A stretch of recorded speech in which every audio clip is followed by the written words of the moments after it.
Assalamualaikum warahmatullahi wabarakatuh.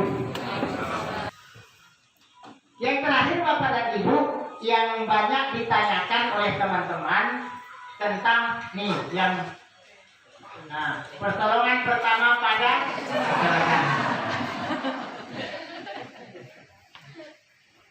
P3K.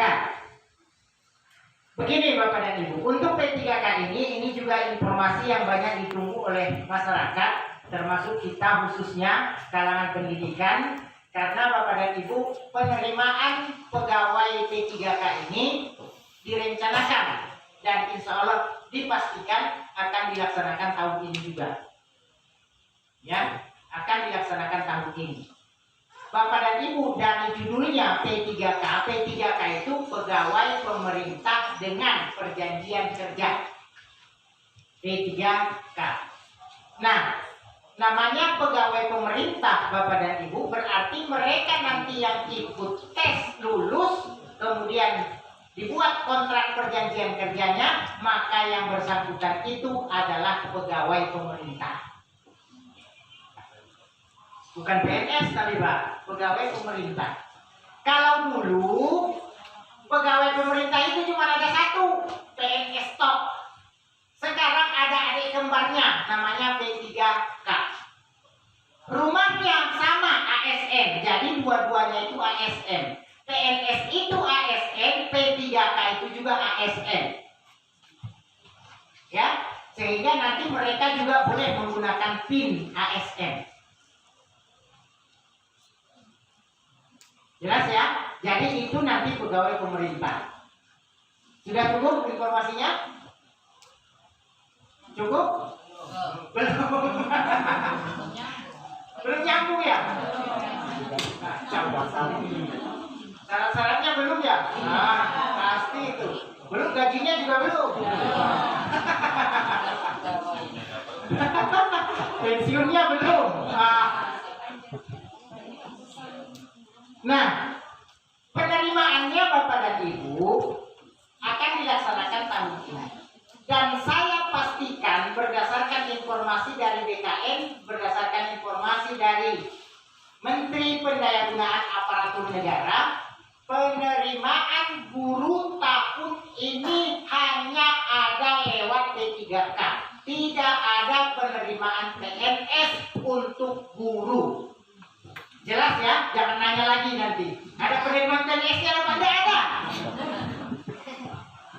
Ya, penerimaannya hanya ada P3K. Lalu pertanyaannya Bapak Ibu, kenapa pemerintah hanya menerima P3K, tidak menerima PNS guru?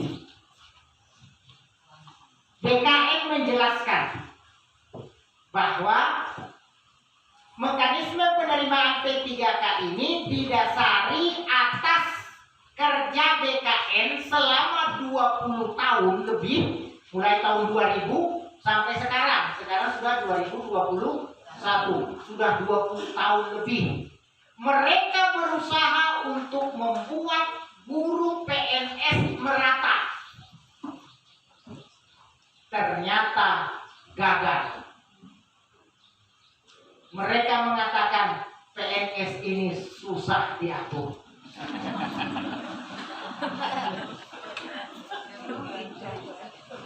Kenapa? Ternyata Bapak dan Ibu, PNS itu numpuknya di sekolah-sekolah favorit, di kota. Benar nggak? Sementara di daerah-daerah pinggiran, di pesisir-pesisir itu nggak ada. Bahkan Bapak dan Ibu, di Oku Timur ini ada sekolah negeri yang PNS-nya hanya kepala sekolahnya top. Ada. Karena apa? Karena siapa yang dipindahkan ke situ nggak mau.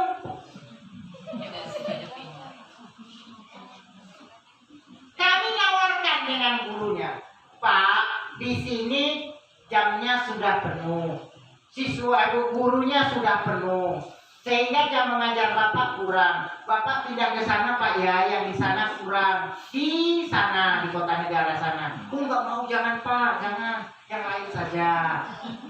Ditanya ke yang lain, Bu, di sini sudah penuh. Ibu guru sertifikasi.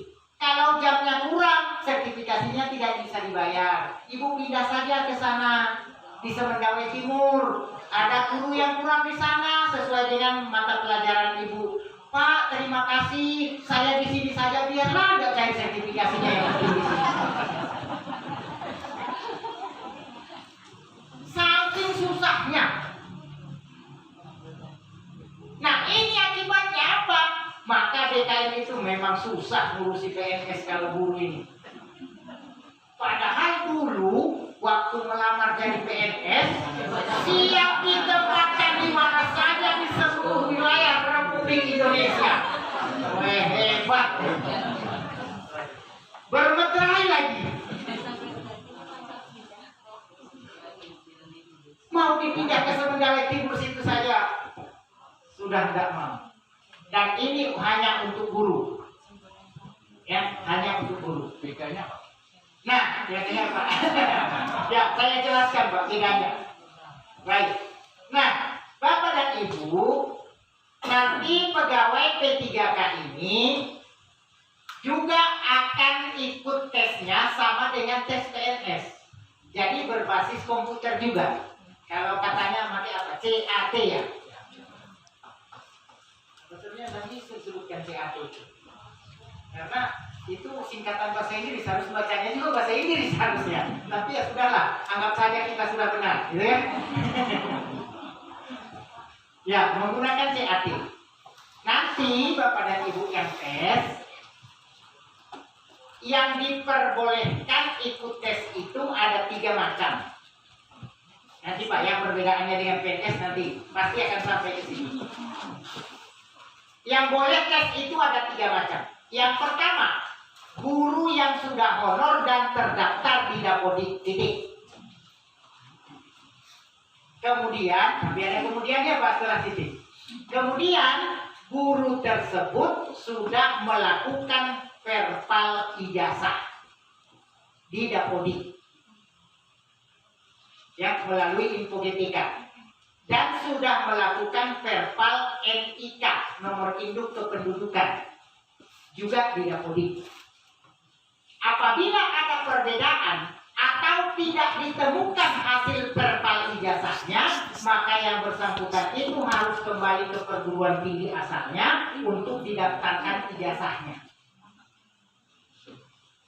Itu berarti perguruan tinggi asalnya tidak mendaftarkan ijazahnya itu ke Dikti, makanya tidak efektif.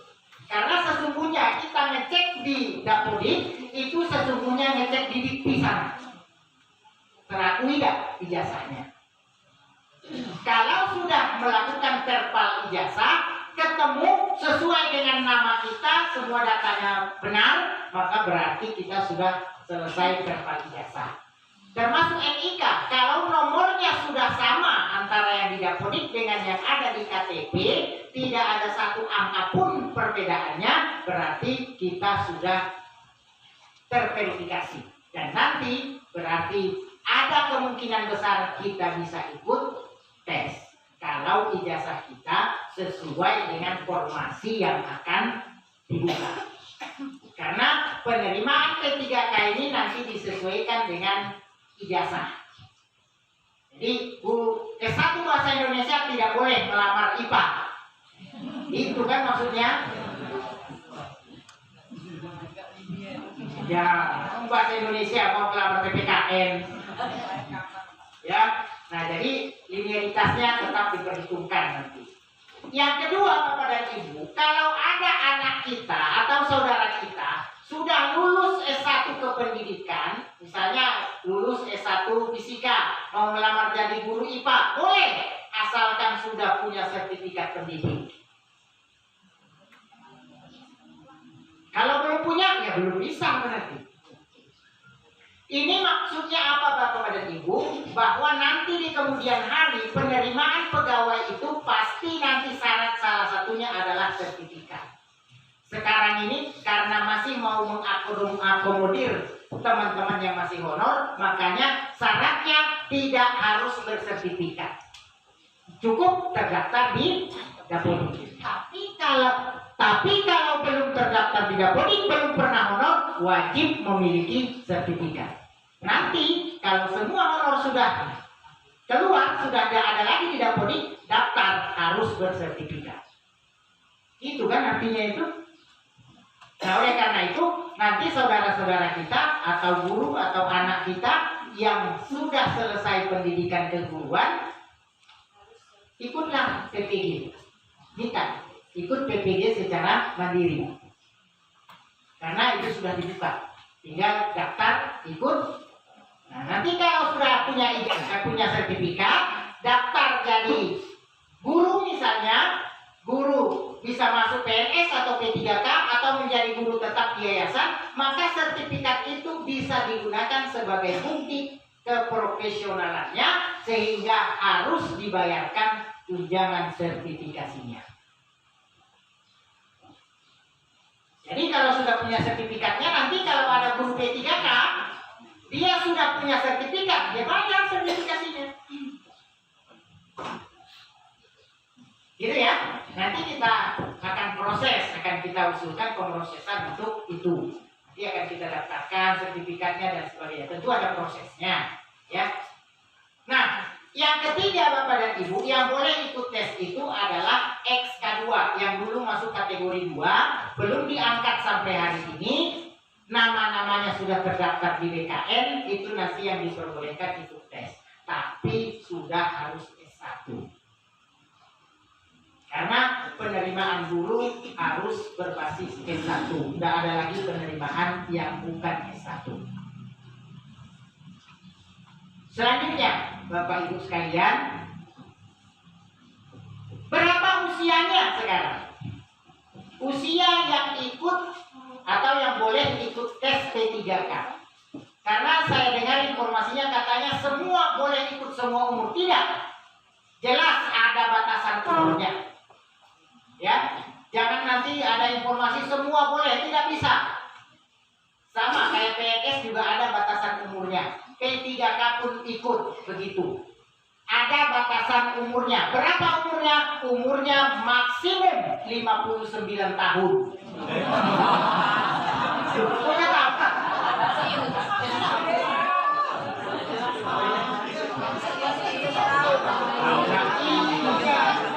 Nanti kalau kita ngomong semua umur boleh, yang sudah pensiun masih mau ikut.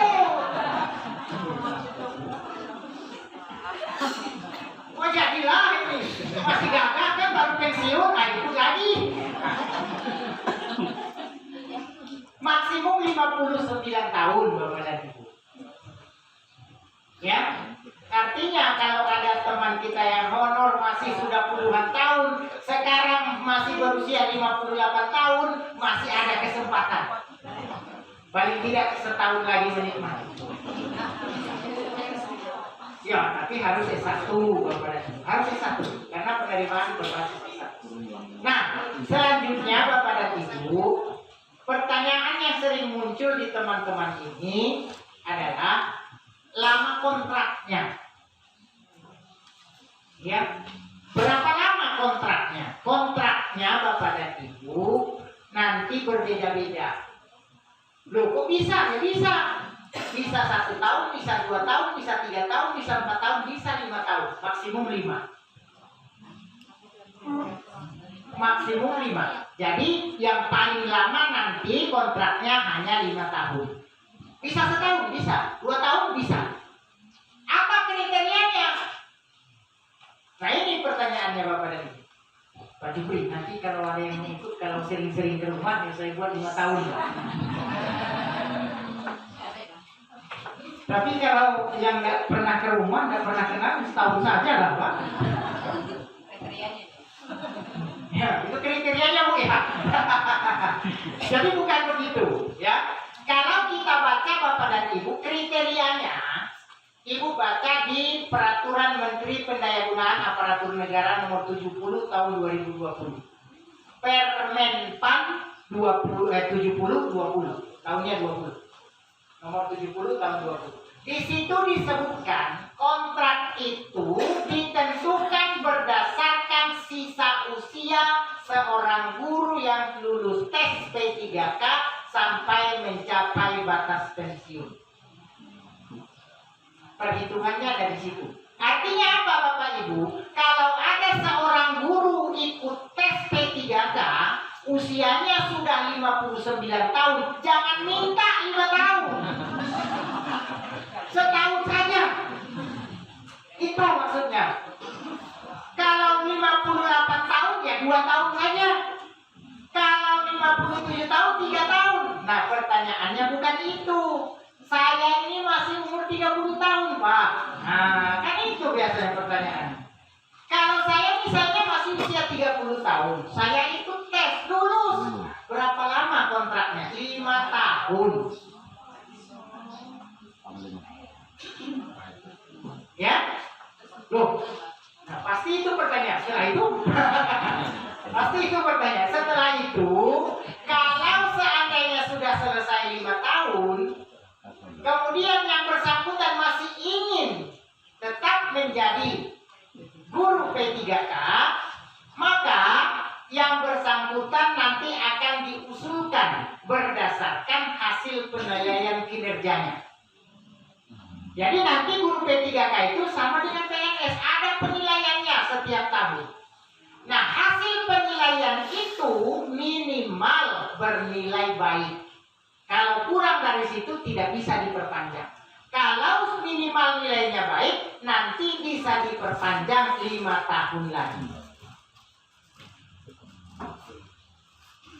Jelas ya? Nah, sekarang saya baru 40 tahun nih Pak. Kan tadi daftarnya 30 tahun.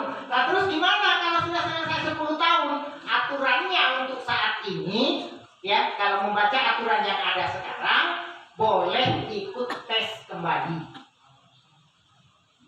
Itu berdasarkan aturan sekarang Bapak Ibu. Siapa tahu tahun depan berubah aturannya, peraturan menterinya diubah. Karena ini terlalu repot kalau harus tes terus. Yang penting kalau penilaian kinerjanya bagus, perpanjang saja misalnya. Ya bagus, enak kan. Tapi untuk saat ini begitu, ya. Ya syukur-syukur karena nanti ada perubahan aturan. Jelas ya Bapak Ibu ya. Nah, baik. Nah, jadi itu salah satu perbedaan antara PNS dengan P3K. Letaknya di kontraknya. Kalau PNS kontraknya, sejak dia diangkat jadi PNS sampai berusia 60 tahun, itu kontraknya. Tapi kalau P3K, kontraknya hanya 5 tahun. Kalau kesejahteraannya bagaimana? Gajinya bisa dipastikan tidak sama. Karena saya dengar ada yang bilang sama gajinya antara PNS dengan P3K. Tidak sama. Yang betul adalah setara.